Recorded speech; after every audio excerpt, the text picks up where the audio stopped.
नमः सिद्धेभ्यः।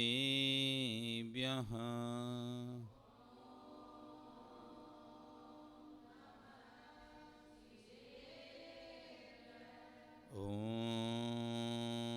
नमः सिद्धेभ्यः।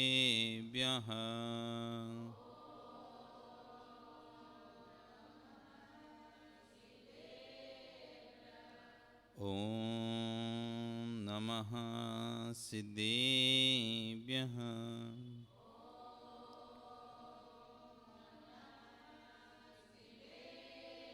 तिर्यणि खग्गिणाय रुतारी मोह सैर सिर निविहु आयरी राउ पसियो परवादीण्यो भव्य जी लोए। नमो अरिहंताणं नमो सिद्धाणं नमो आयरीयाणं नमो वज्रायाणं नमो लोए सव्यसाहुणं। बोलिए अनंत अनंत परमेष्टि भगवान की, आदि ब्रह्मा आदिनाथ भगवान की, वर्तमान शासन महावीर भगवान की, आचार्य श्री 108 सकल कीर्ति स्वामी महाराज की, आचार्य गुरु विश्व सागर जी महाराज की, अहिंसा में विष्णु की।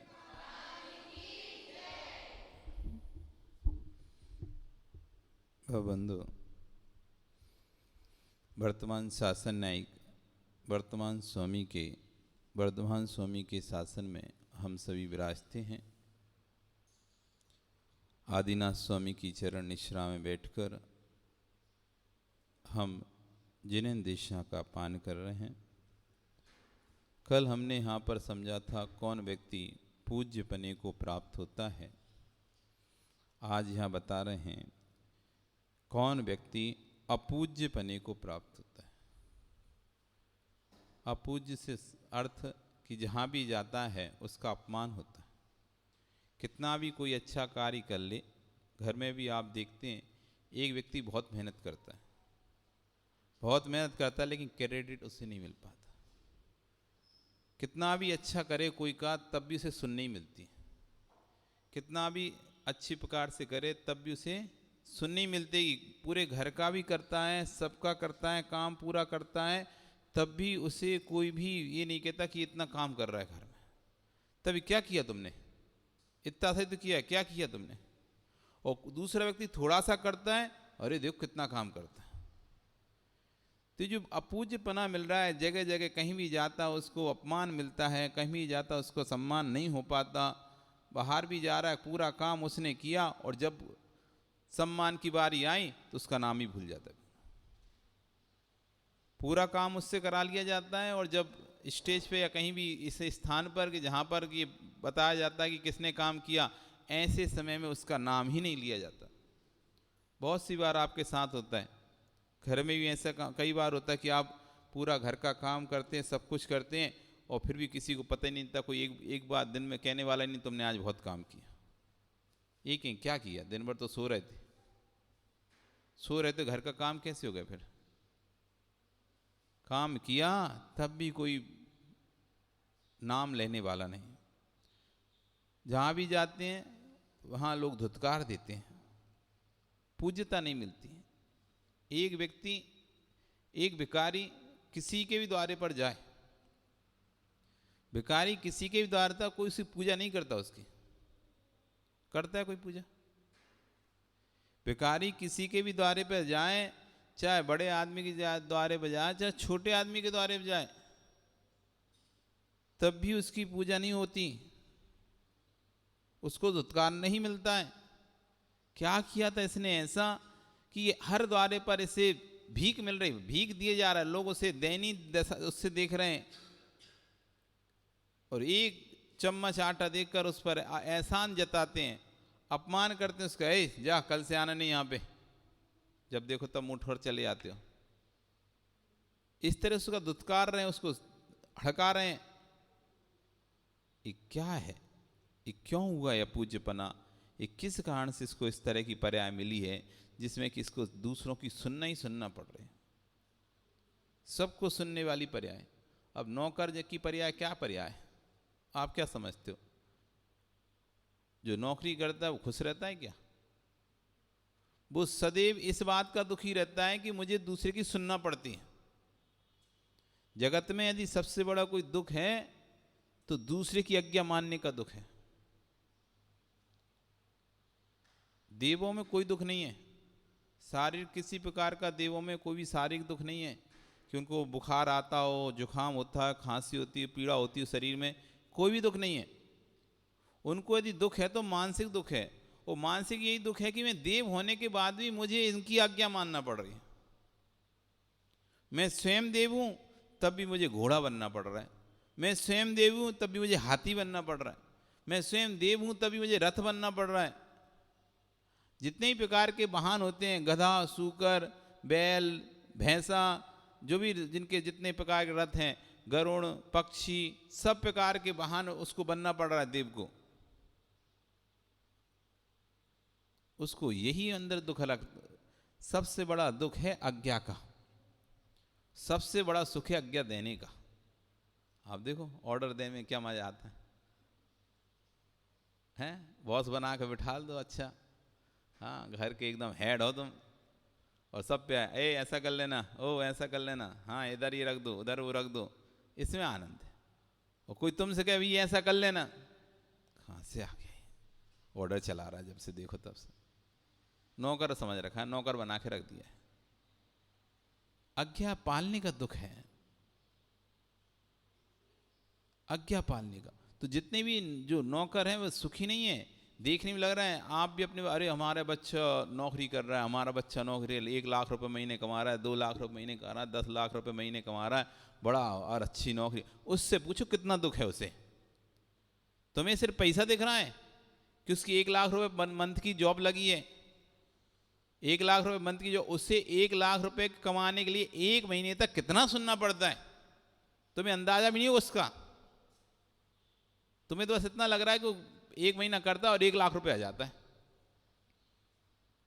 1 लाख रुपए के पीछे उसकी मानसिक तनाव का आप कल्पना भी नहीं कर सकते होगे कि उसको अपने बॉस का कैसे कैसे, वो आकर थोड़ी तुमको बताया कैसी कैसी गालियां दे के बात करता है, किस किस तरह से वो उस पर टॉर्चर करता है, कैसे टारगेट रख देता है सामने, अचीवमेंट करो, अब नहीं करो तो अनेक प्रकार से यातनाएं पीड़ाएं देता है। उसे पता है कि 1 लाख रुपए महीने जो मिल रहा है ना, उसे 100 लाख कमा के देना पड़ रहा है उसे। ऐसी कंपनी कोई 1 लाख रुपए महीने नहीं देती किसी को, 1% 2% देती है, जो तक कमाती उसका 1% ही देती हो तुमसे, मतलब 99% तुमसे लेती है, तब जाके 1% देती हो, तब चल रही है, नहीं तो ऐसे नहीं चल, बंद ही हो जाएंगी। ऐसे तो 100 रुपये कमाए और तुमको 10 रुपये दे देते तो बंद ही हो जाएंगी।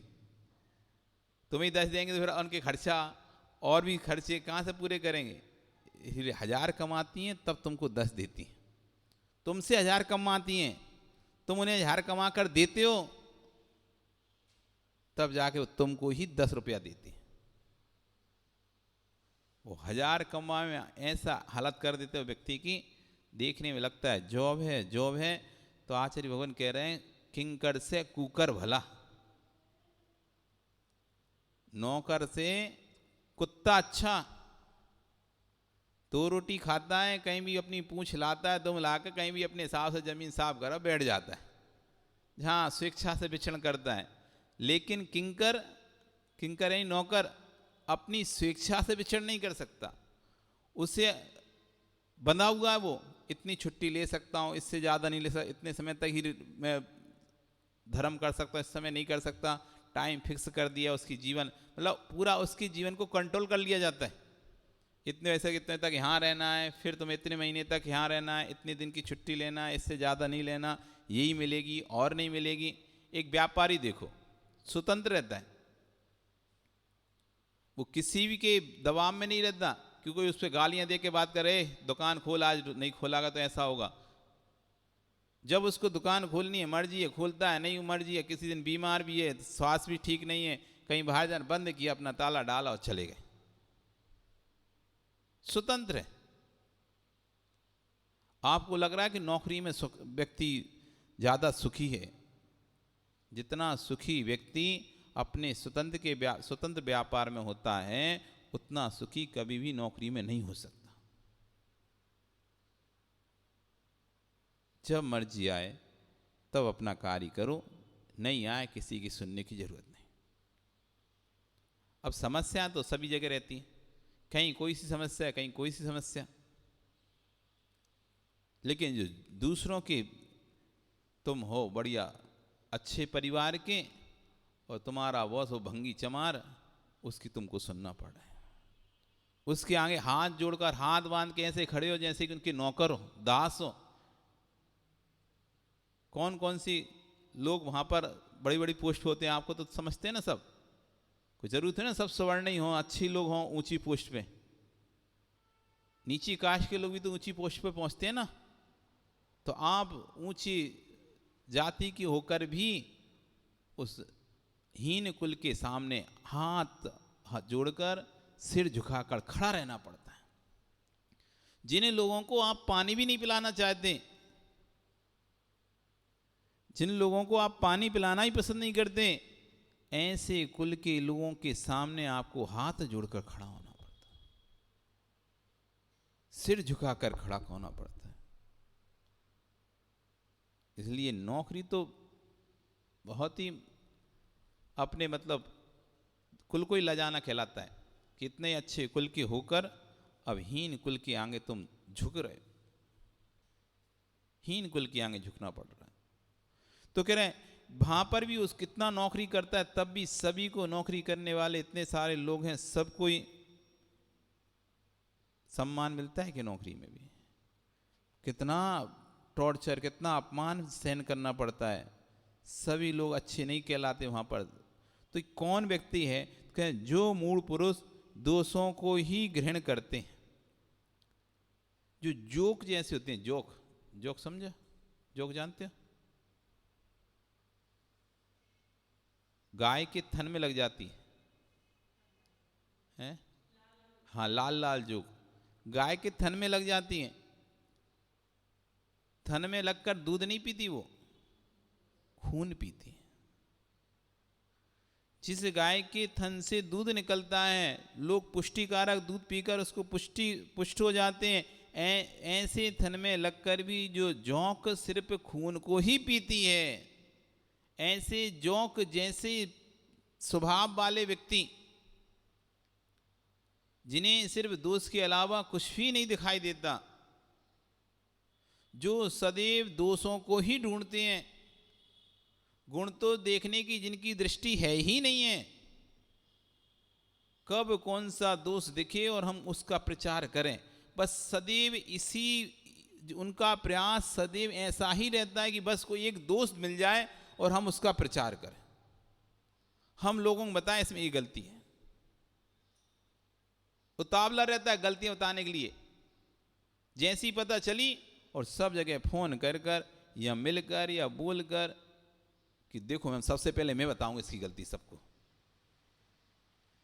जो पर दोषों को उजागर करने में सदैव उतावला रहता है, ऐसा पुरुष जो गुणों को ना देखते हुए मात्र दोषों पर ही दृष्टि रहती है।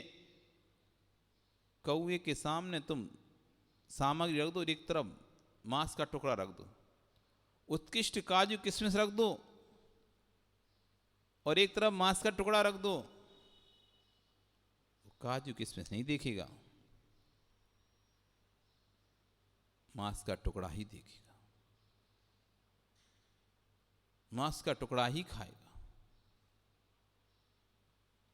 ऐसे व्यक्ति जो धर्म स्थान पर भी आते हैं, जिन्हें भगवान नहीं दिखते, गुरु नहीं दिखते, यहाँ बैठकर भी उन्हें ये दिखाई देता है कि देखो यहाँ साथ झाड़ू नहीं लगी, ये देखो कैसे लोग हैं आके ऐसा नहीं कर रहे, ऐसा नहीं करते, वैसा नहीं करते। मतलब अनेक प्रकार से जो दोषों को सिर्फ देखते ही रहते हैं, कुछ भी गलतियां ही जिनको दिखाई देती हैं, अच्छाई जिसको दिखाई देती नहीं है। मुंह से जब भी निकलता है तो कमी ही ढूंढता रहता है, कमी ही निकलता है। अच्छी गुण जिसके अंदर है नहीं है, ऐसा मूढ़ पुरुष जो दोषों को ही ग्रहण करता है और गुणी जनों के गुणों को क्वचित कदाचित भी ग्रहण नहीं करता। कभी भी किसी प्रकार से छोटा गुण हो चाहे बड़े से कोई भी गुण, उसको किसी प्रकार से ग्रहण करने की इच्छा ही नहीं रखता। सदैव दोष ही ढूंढता रहता है, दोष ही देखता रहता है। ये प्रवृत्ति देखना पड़ेगा हमारे अंदर कौन सी प्रवृत्ति है। क्या हम भी दोष ग्रहण करने की प्रवृत्ति है या गुण ग्रहण करने की प्रवृत्ति है? दूसरों से नहीं कहना है, हमें स्वयं के लिए सुनना है। हमें भी तो लगता है ना, देखो उसको ज़्यादा लोग सब समाज में उसी को पूछते हैं, उसी को बुलाते हैं। ऐसा नहीं लगता आपको? समाज में एक ही व्यक्ति को, हर कार्य में एक ही व्यक्ति को बुलाया जाता है, एक ही व्यक्ति को पूछा जाता है। फीता काटना है सो उसको ध्वजारोहण करना है, सो उसको मंगल कलश कराना है, तो उसको हर काम में आगे आगे उसको किया जा रहा है। और हमको तो कोई पूछता तक नहीं है, जबकि हम पूरा कार्य भी करते हैं, आगे आगे भी रहते हैं। ऐसा नहीं कि दिखते नहीं है, दिखते भी हैं, बता के बोल के भी जाते हैं, हम यहाँ बैठे हैं तब भी कोई नहीं पूछता। उसी व्यक्ति को, एक ही व्यक्ति को क्यों पूछ रहे हैं?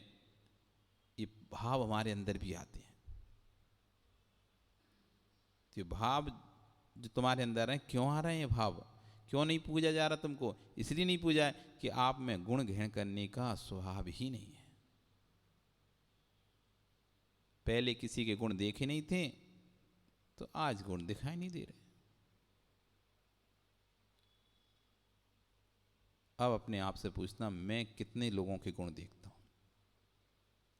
जब भी मुझे दिखती है कमी तो दिखती है, गुण दिखते कहाँ हैं?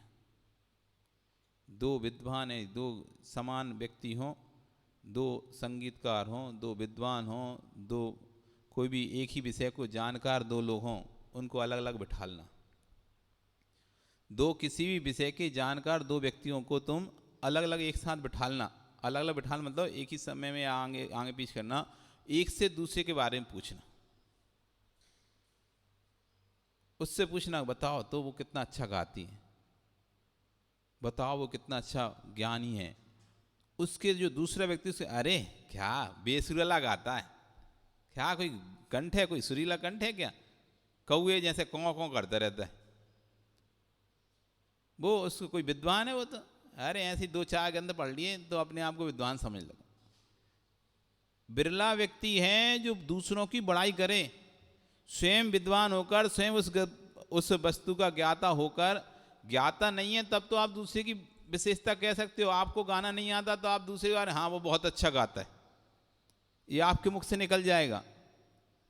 लेकिन आप खुद गाते हैं या आप खुद विद्वान हैं, तब दूसरे गाने के वाले में प्रशंसा कर लें। आपकी भी दुकान वही है और दूसरे की दुकान वही है, एक ही माल, एक ही दुकान, दोनों दुकानें एक सी दुकान है। ग्राहक आपसे दूसरी दुकान के बारे में पूछता है तो आप क्या बोलते हो?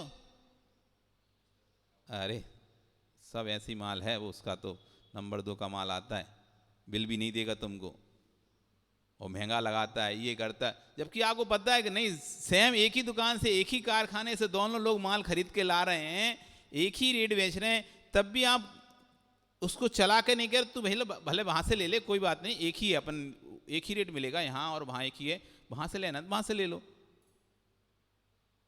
ये नहीं निकलेगा भाव। यदि उसका ग्राहक हमारे इधर आ जाए तो हम उसकी कमियां दिखा, अरे तुम वहाँ से ले, यहाँ से लो सस्ता। और हमारा ग्राहक वहाँ जाने लगे तो हम उसको बताते हैं फिर, अरे वहाँ पे ऐसा होता है, वैसा होता है, वो ऐसा है, फ्रॉड है, नकली है माल, एक आध बार फंस जाओगे तो हम यहाँ तो उधार भी दे देते हैं। अनेक प्रकार से हम उसको प्रलोभन देंगे कि वो उस दुकान से ना ले। हमारे अंदर से भाव नहीं निकलेगा, ठीक है वहाँ से भी लिया तो चलेगा, कोई दिक्कत नहीं, एक ही रेट मिलता है, यहाँ लो चाहे वहाँ लो। हमें दोष दिखेंगे, अच्छी माल को भी हम बुरा घोषित कर देंगे, उसके अपना बुरा माल तो अच्छा बना ही देंगे, लेकिन उसका अच्छा माल भी हम बुरा कर दें। ये प्रकृति है हमारी, ये मनुष्य की प्रकृति है। वो किसी का अच्छा देख नहीं सकता लंबे समय तक, थोड़े समय तक अच्छा लगता है उसे। जैसे आपने, कोई व्यक्ति था बेरोजगार था, बेरोजगार, तो बेरोजगार था तो आप उसको रोज कहते थे कुछ दुकान खोलो, कुछ दुकान खोल लो, व्यापार करो, व्यापार करो। तो उसने कहा मुझे तो कोई ज्ञान भी नहीं व्यापार का। तुम्हारा मान लीजिए कपड़े का व्यापार था, तुमने उससे कहा ठीक है मैं तुम्हें एक दुकान खुलाता हूँ, मैं कपड़े भरवा देता हूँ, तुम कपड़े का व्यापार करना। अब उसने तुम्हारी बगल में दुकान खुल ली कपड़े की, आपको ज़्यादा आगे का फ्यूचर का सोचे नहीं थे कुछ भी, और आपने उसे दुकान खुलवा दी कपड़े की अच्छे से, और खुलवा दी। अब उसका किस्मत ऐसी चली कि उसकी दुकान चलने लगी, उसकी दुकान चलने लगी। अब आपका लगा कि इससे तो मेरे ऊपर असर पड़ गया। जब खुलाई थी तब ये ध्यान नहीं था कि इससे असर पड़ेगा। अब वो असर पड़ने लगा। आपके जो कस्टमर, जो ग्राहक आपकी दुकान पर आते थे, वो कहने लगे सेठ जी आप तो महंगा बेचते हो, वो बगल वाला तो देखो कितना सस्ता देता है। अब देखो आप क्या मन में आएगा? हाँ नहीं, बात सही है, वो तो कम रेट में दे रहा है, और वही माल है जो माल हम आपको ज़्यादा रेट में, क्या ऐसा बोलोगे? तो कैसा बोलोगे? अरे नकली है उसका खराब माल है उसका, हम ही तो उसको बताए थे वहाँ से, वो नकली खरीद के लाया, ऐसा है वैसा है, हमारी रेट के से कम में दे रहा, मतलब कुछ ना कुछ गड़बड़ कर रहा है वो। इस तरह से अनेक प्रकार से हम उसको, एक ही व्यापार है ना, तो एक ही व्यापार में बड़ा समस्या होती है। इसलिए कभी घर में तो एक व्यापार नहीं करना चाहिए, प्रेम खत्म हो जाता है। एक ही सामग्री को दो भाइयों को व्यापार नहीं करना चाहिए, नहीं तो एक छोटे से ग्राहक के चक्कर में, 10 रुपए के ग्राहक के चक्कर में आपस में बहुत गहरा मनमुटाव हो जाता है। वो कस्टमर ऐसा होता है कि यहाँ की वहाँ चाल लगा के बोली देता है, और व्यक्ति को तो वो पैसा दे रहा है ना, उस पर ज्यादा विश्वास होता है अपने भाई से अधिक। अपने भाई से अधिक हमने तो सब देखे हैं ना। एक ही यदि उसकी 2 दुकानें हों, तो वो यदि इस दुकान से निकाल कर उस दुकान पर चला जाए तो परिणाम खराब हो जाते हैं, भाव खराब हो जाते हैं। तुमसे ना लेकर तुमसे रेट पूछ ले और दूसरे से जाके खरीदे तो परिणाम खराब हो जाते हैं। इसलिए कभी भी एक सी दुकान करनी नहीं चाहिए। और दूसरा, रिश्तेदारी में कभी लेन देन नहीं करना चाहिए। तुमने जहां रिश्तेदारी में लेन देन शुरू किया, भाई तुम्हारी रिश्तेदारी खत्म। तुम तो आदि रिश्ता लेन देन करो तो ऐसे करो भाई, दे के भूल जाओ भैया, मिलेगा तो ठीक, नहीं मिले तो डूबा खाता। तुमने 5 लाख रुपए दे दिए उधार व्यापार करने के लिए, अब तुम बोल भी नहीं पा रहे और सामने वाला दे भी नहीं रहा। अब खासी था, साला था, साले को दे दिए, अथवा जीजा थे, जीजा को दे दिए, या मामा को दे दिए, भांजे को दे दिए, किसी को ही दे दिया आपने पैसे व्यापार करने। अब वो ना तो आप उससे मांग पा रहे और ना वो परमेश्वर दे रहा। मांगो तो दे देंगे, भाग थोड़ी ना रहे, खा के थोड़ी ना भग रहे, उल्टी बातें करेगा तो आपका भी मूड खराब हो जाए कि एक तो दिए, ऊपर से ये और सुनने लगे। ब्याज में आज तो छोड़ो गए, मूले ही मिल जाए, अब उसकी वो दिख रही है, और उसने वो व्यापार उसका चला नहीं, और वो सारे पैसा मिट गया जो तुमने दिया था, अब कहाँ से ला के दे। अब तुम अपने सास ससुर को तो कहोगे नहीं हमने तुम्हें साले दिए, पैसे लो निकाल के दो। कोई और होता तो आप उसको कोर्ट में घसीट के लेके जाते, कहीं भी लेके जाते, कैसे भी करके उसे पैसे निकाल लेते। अब घर का रिश्ता है तो उसके साथ क्या करोगे तुम बताओ? कुछ कर पाओगे इसके साथ? नहीं कर सकते। इसलिए कभी भी रिश्तेदारी में व्यापार करने नहीं। तू भैया ऐसे ले जा, मत देना, हम जितने हम दे सकते हैं ये रख ले, तू देना नहीं, प्यार बना रहेगा। और जहां तुमने व्यापारी किया तो कुछ समय बाद देखना कि खटास हो जाएगी रिश्तों में। एक दूसरे से मुंह मोड़ने लगेंगे, एक दूसरे की निगलेक्ट करने लगेंगे।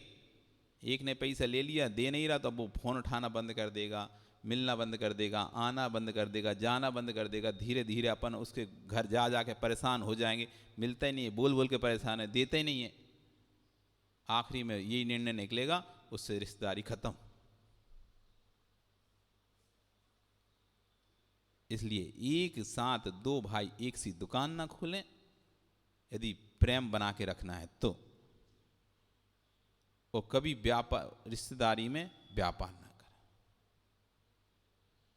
व्यापार से पक्का है, वो तो राग देश बढ़ता ही है। कोई कितना अच्छा हो, मन मुटाव आ ही जाता है थोड़ा, क्योंकि समय सीमा आपने दी थी तो समय सीमा में नहीं कर पाता, और बोल सकता नहीं है। दूसरे व्यक्ति से तो बोल लेता है, चिल्ला लेता है, गाली दे लेता है, फ़ोन पे अपनी भड़ास निकाल लेता है। यदि समय पे उसने काम नहीं किया, तुमने कोई ऑर्डर दिया था, कोई माल मंगाया था, वो माल समय पे नहीं भेजा, तो वो चिल्ला के या कुछ भी करके अपना गुस्सा निकाल लेता है, पैसे काट के उससे अपना वो निकाल लेता है। अब घर में ही तुमने माल मंगाया, दूसरे उससे अपने घर के पार्टी से ही माल मंगाया, उसने ख़राब माल भेज दिया अथवा उसने समय पे नहीं भेजा, अब तुम कुछ बोल भी नहीं पा रहे। कभी आपस में रिश्तेदारी में करना ही नहीं चाहिए। तो कहने जो दूसरों के गुणों को देखते नहीं है, क्वचित कदाचित भी जिसके अंदर दूसरों के गुणों को देखने की भाव नहीं आते, ऐसा व्यक्ति जो गुण ग्रहण के को नहीं करते हैं, गुणहीन कुदेव आदि के गुणों का व्रत में स्मरण करते हैं। जिनमें गुण नहीं है ऐसे लोग, अरे वो भला अच्छा है, वो अच्छा, तुमसे तो वो अच्छा है, तुमसे तो वो, बहुत बार अपन मुंह से निकलता है बोलने, तुमसे तो वो अच्छा है, तुमसे तो वो अच्छा है। अरे उसमें 1% भी गुण नहीं है, तब भी तुमको वो अच्छा लग रहा है। गुणहीन व्यक्ति, यशोधर राजा की कथा आती। यशोधर राजा थे, उनकी एक रानी थी, और वो रानी कुबड़े पर आसक्त हो गई। घुड़साल में जो घोड़ों को चराता था कुबड़ा, उस पर उसका दिल आ गया। जब यशोदा राजा सो जाता, तब वो उसके पास जाती रात में। एक बार राजा को नींद नहीं आ रही, तो राजा लेट हो गया और आंख बंद करके ऐसे ही पड़ा रहा, तो रानी समझी कि लगता है राजा सो गया। तो रानी उठकर जाने लगती है। राजा को आहट आती है, तो देखता है कि कहाँ जा रही है इतनी रात को रानी। वो उसके पीछे पीछे जाता है, देखता कि रानी घुड़साल में जाती है। एक वहाँ उसका जो सेवक घोड़ों की जो लीद उठाता था, कुबड़ा शरीर जिसका था, वो वहाँ पर बैठा है। रानी उसके पास आती तो वो कहती, इतनी लेट आई तू, कब से मैं इंतजार कर रहा हूं। वो राजा देखता रह जाता है, ये जिसकी औकात लीद उठाने की, वो रानी से किस तरह से बात कर रहा है। यहां तक तो ठीक था, वो यही अभी तो यही सोचने पर था, तो रानी गिड़गिड़ा रही है, हाथ जोड़कर नीचे पैरों के पास खड़ी होकर, अरे गलती हो गई, राजा सो ही नहीं रहा था, वो सो ही नहीं रहा था, तुम कैसे आते। उसने उसमें लात मारी, हट हट यहां से, जा तू वापस। राजा देखकर एकदम दंग हो जाता है, क्या लीला है। इतने बड़े राज्य की रानी एक कुबड़े की लातें खा रही है।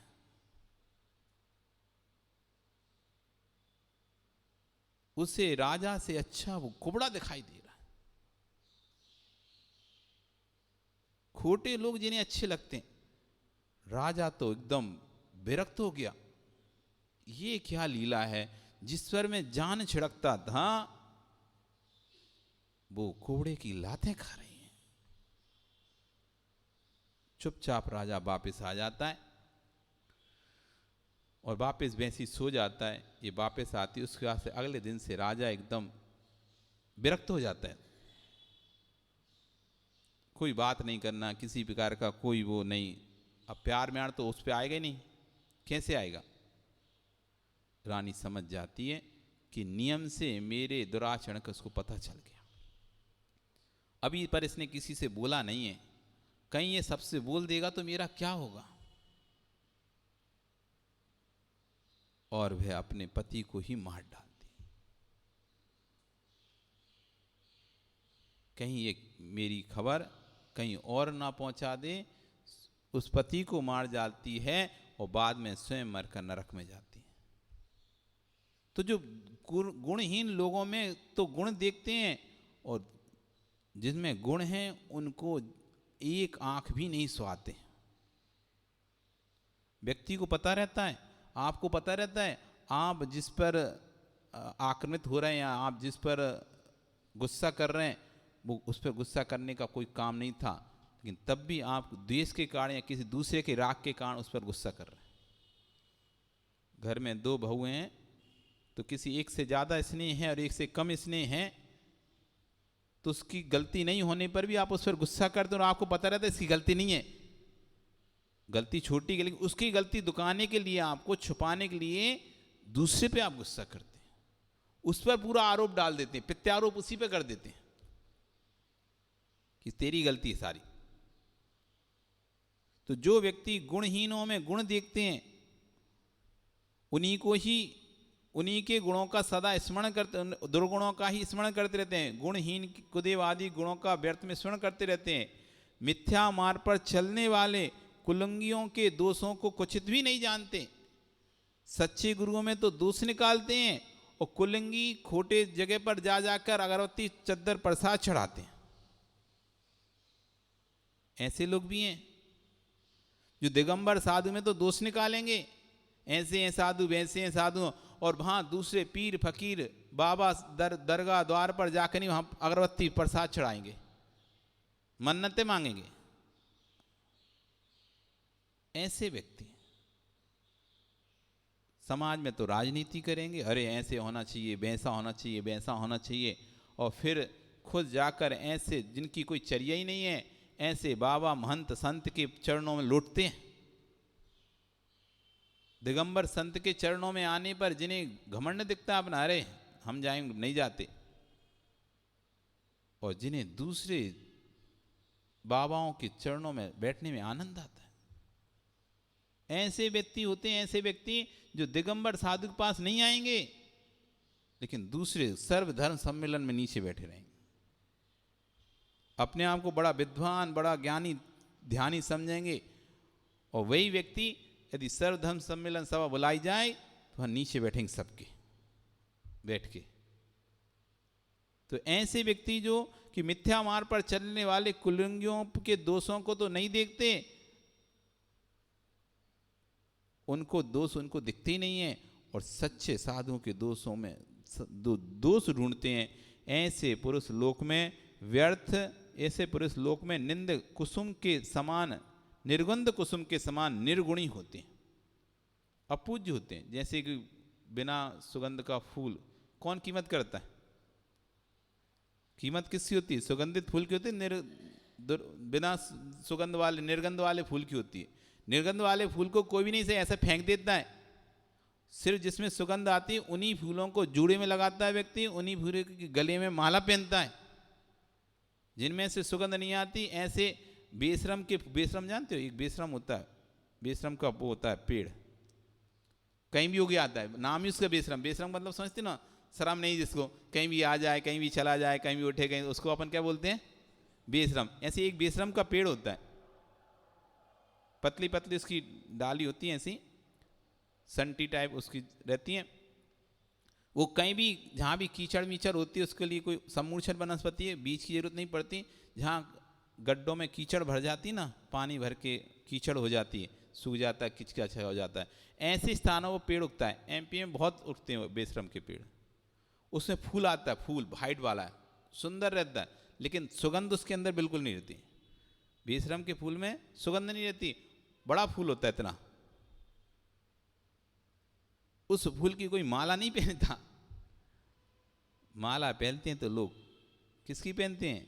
गुलाब हो, जैस्मिन हो, चंपा हो, चमेली हो, ऐसे फूलों की। यहाँ तो बहुत प्रचलन है ना वो लगाने का बालों में,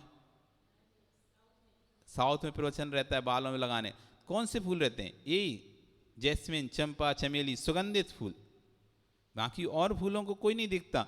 तो जो व्यक्ति इस तरह का कार्य करता है वो निर्गंध फूल के समान होता है, कि जिसे फिर कोई भी चाहता नहीं है, अपने गले में भी धारण करने की इच्छा नहीं रखता, अपने सिर में भी बालों में भी लगाने की इच्छा नहीं रखता, किसी को भगवान को भी भेंट करने की इच्छा नहीं रखता।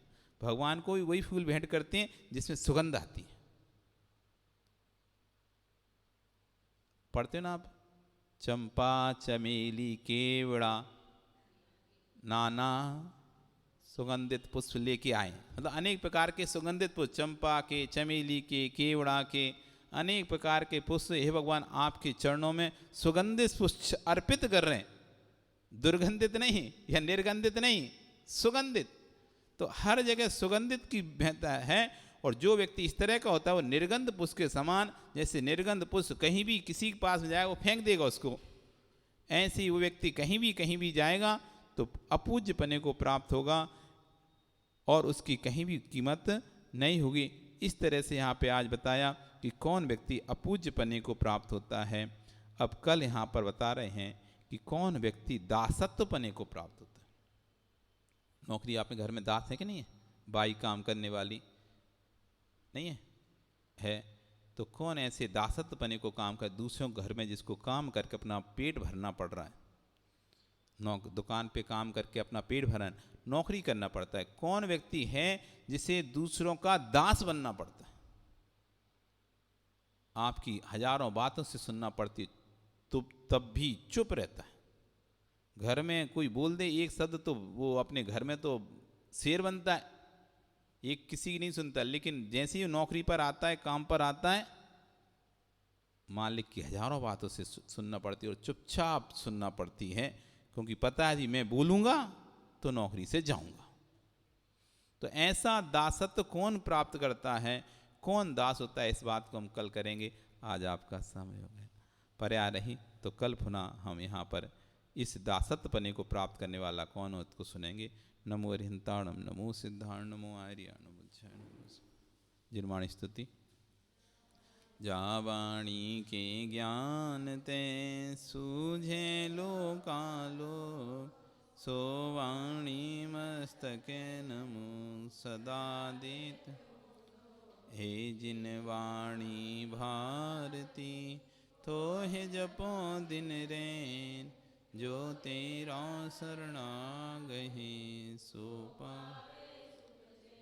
देव भजो अरिहंत को, गुरु सेवा निर्ग्रह।